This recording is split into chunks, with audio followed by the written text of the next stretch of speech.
Welcome to another episode of At the Table with Patrick Lencioni, where everything we talk about is related to changing the world of work so that more organizations can be more effective and less dysfunctional, and employees can be more fulfilled and less miserable. I'm your host, Pat Lencioni, and I'm joined, as always, by my co-host, Cody Thompson. How's it going, Pat? Hello, Cody. And we've got Tracy Noble on mic in studio, our producer. Hello, Tracy. Hi, Pat. And Matt, our trusty engineer, keeping us on schedule here.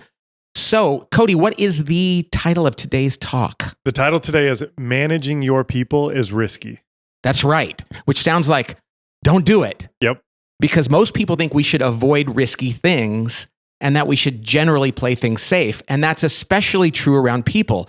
Avoiding the possibility of tension or discomfort is preferred to leaning into it. But like so many things in life, playing it safe in managing your people only leads to mediocrity and actually increases the likelihood that something dangerous will happen. And that's what we want to talk about today. And this got provoked by a conversation, Cody, that you and I recently had with a CEO. That's right. It was actually really interesting, kind of like discombobulating. We were sitting with a CEO, an executive team that we worked with. He said something along the lines of, "Oh yeah, we've sort of distanced ourselves from the employees as we've grown a little bit because we kind of see them as liabilities." And you and I both were like, "Oh wait, what a second!" And this is a very bright guy, and he wasn't saying it in a cruel. No. It seemed like that was the logical conclusion. They thought like this is the direction we have to head now. Right, and their thought was someday this could get dangerous or risky if we get too close to these people and we have to let them go. So it makes sense to keep our distance. Yep. And we were like, no, absolutely not. And we thought about it, and so many people operate that way. Well, and I think it's interesting that he used the word liability because the opposite of a liability is an asset. Right. And what we talked about is if you treat your employees or the people you manage like a liability, they become liabilities. Exactly. If you treat them like an asset and you lean in, even though it does sound, we almost call this like don't play it safe, because the idea is, oh, if I know them well or I invest in them or we develop a relationship, that could eventually get messier. Right. And I actually loved your response in the room to the CEO is you said, hey, the people that work in my company, you have to go there. You have to invest. The upside of investing and the ceiling that you can break through by doing that versus the mediocrity that you'd have to embrace to not invest, they're not even close. Yeah, the economics of this is actually really bad. If you have 10 employees and you get close to them and 8 or 9 of them do so much better as a result of the fact that you're close to them and you know them and they don't feel anonymous and then to avoid the one that would be really uncomfortable because eventually your friendship is going to change, that is so worth it. But human beings tend to think anything I can do to avoid that uncomfortable relationship is worth it. But it's not, because those other 8 or 9 employees do not reach their potential. That's not even right. close. Well, and I know as an employee, I would sniff it out. If I'm treated as a liability, I know that I am, and I'm not going to put 110% in to anything if I'm treated as a liability. Right. And this is the difference, and I go back to between Southwest Airlines and United. Mm-hmm. I mean, they are messy and they literally love on their employees. And if something happens in their life, they lean into it and they talk to them and they care about them.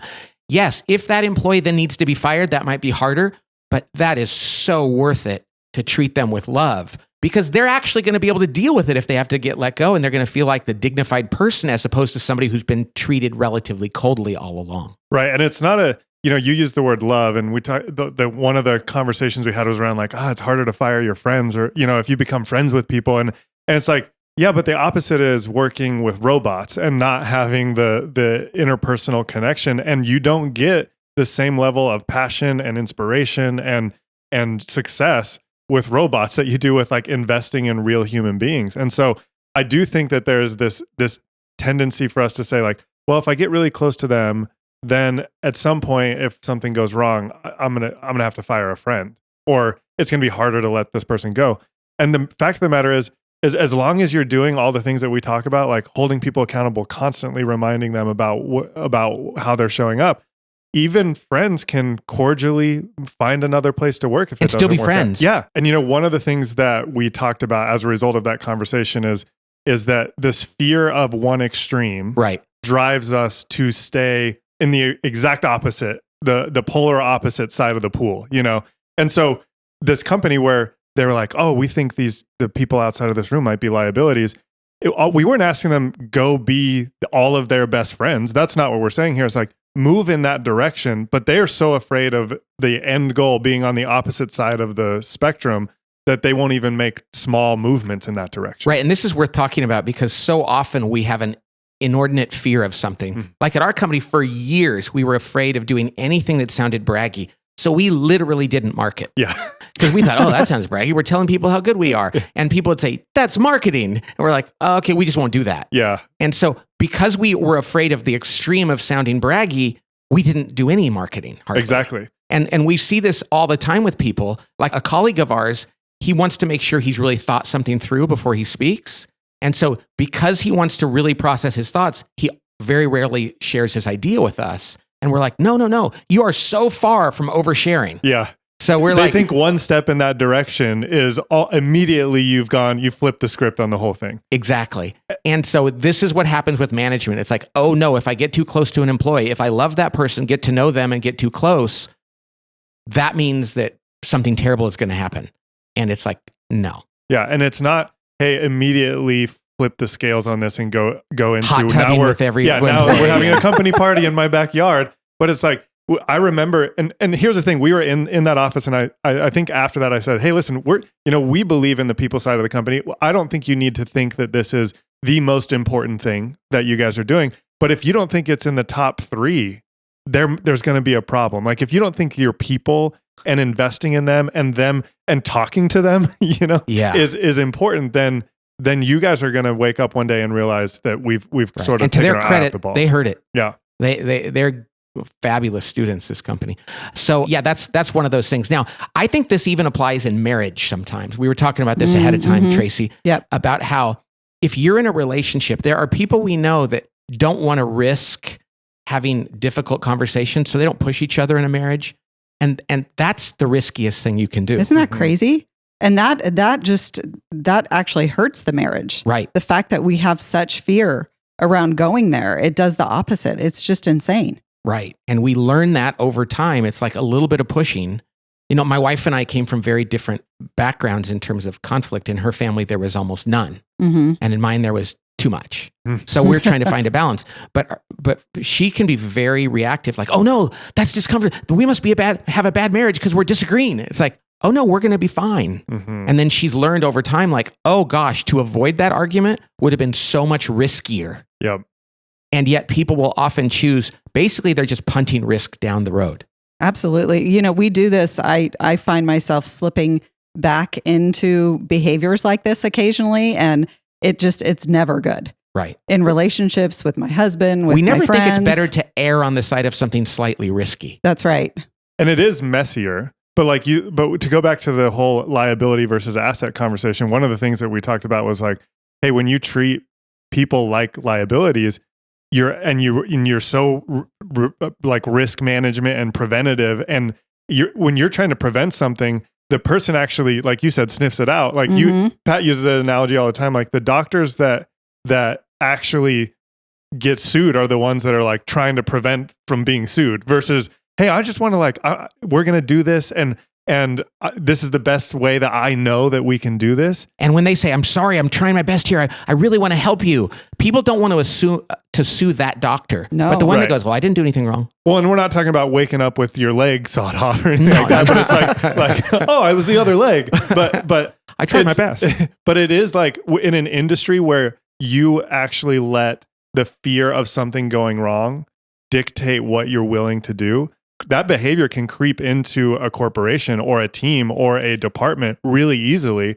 And you wake up one day and you realize that we're almost always on our heels in prevention mode, and we're not getting all the goodness out of the people, and we're not succeeding at the place that we could. Well, yeah. And I think beyond fear of messiness, I think we're all afraid of getting sued, which I just think is ridiculous. I was just about to say, Tracy, that when lawyers design performance reviews, that's right, and the ways that performance management systems, it's usually around preventing something bad from happening, which often increases the likelihood that something bad will happen, because that's the employees are like, what is this, an interrogation? It's like, no, I'm supposed to be helping you develop yourself. Yeah. Well, don't say this, don't look them in the eye. They're going to be like, well, this place doesn't care about me at all. That's right. And by the way, all of this that we're talking about is only amplified during this past year where people are often not together. And if they are, they're often wearing masks and everybody is afraid of doing something. It's just such an interesting thing during COVID. And I'm really glad that people try to be safe and be prudent. But what I've found interesting is how quick we are. Like, I don't want to give them COVID. I don't want them to give it to me. And so there's this distrust. And I've actually been with a friend who was really cautious about it. And they were with us and his son got COVID. And he thought, your family gave me COVID. And then we were all safe. And then it was like, oh no, I gave your family COVID. And we're like, no, it's okay. We're trying our best. Yeah. But there's this sense of everything is risk management right now. Sure. And it feels like, boy, I hope people reestablish this willingness to lean into one another, both physically and emotionally, because that's actually how we build the best relationships, the best companies, make the best decisions. Well, and right now with companies and teams that are remote or hybrid or whatever, it can be really easy to lean back and go, hey, you know what? I'm not going to ask them about who they are as a person. I'm not going to invest in that. Let's just get our work done and we'll make this more of an operational thing. And I think you and I and our company is a little concerned about what happens in 2 years of this. You know, what happens to teamwork? What happens to the idea that the concepts that we talk about investing in people and knowing your people and the anonymity factor. And what we're not doing is just trying to, I think that there's a real danger right now of people saying, well, you know, it is risky. So now I have a built-in excuse to not even have to go there. Right. I don't need to call them. They're at their home. They're with, you know, so I just think that anyone right now who's listening to this who goes, hey, actually, I've kind of taken my foot off the gas as it relates to managing people and being involved. I think that there's a real call to say we got to stop that. And you know, in the first couple of months, and we did some podcasts about this, we thought it was really interesting. We could see people in their home and we could actually get to know them as people. But I think we've gotten so used to this now that that's largely kind of become something in the past. Yep. So I think what you're saying is exactly right, Cody. You know, I think you mentioned, one last thing I want to say is anonymity is the greatest killer of job satisfaction. It's one of the 3 killers, but it's the first one. When people at work feel like people don't know them, their manager and others don't know them and know what's going on in their life and in their work, that is one of the most critical things to avoid. Anonymity makes people, even if they're paid a lot, even if they have a great job, if they don't feel well known, they're not going to love their work. And right now we are really at risk of a whole new wave of anonymity. Well, and this goes back to that continuum conversation we're having, because what we're not saying is pry out personal details from everything. It's like we are not even close to solving the anonymity problem at work. Just ask people how they're doing. Dig a little deeper. See what their kids are doing. What's going on in their lives. This is one step, you know, in the right direction. And it doesn't mean that suddenly we know everyone's medical history and why they went to the doctor last week. People don't sue people that love them. Yeah. That's right. You have more empathy and more concern. And yet we're creating an environment where that could be more likely. And that's something we want you to avoid. Love your people. Even when you don't like them, love them. Yep. And I think that brings us to the end of our podcast. All right. So thank you for joining us. Remember, don't play it safe because that's risky. Love your people. That's a big part of organizational health. We will talk to you next time on At the Table. God bless.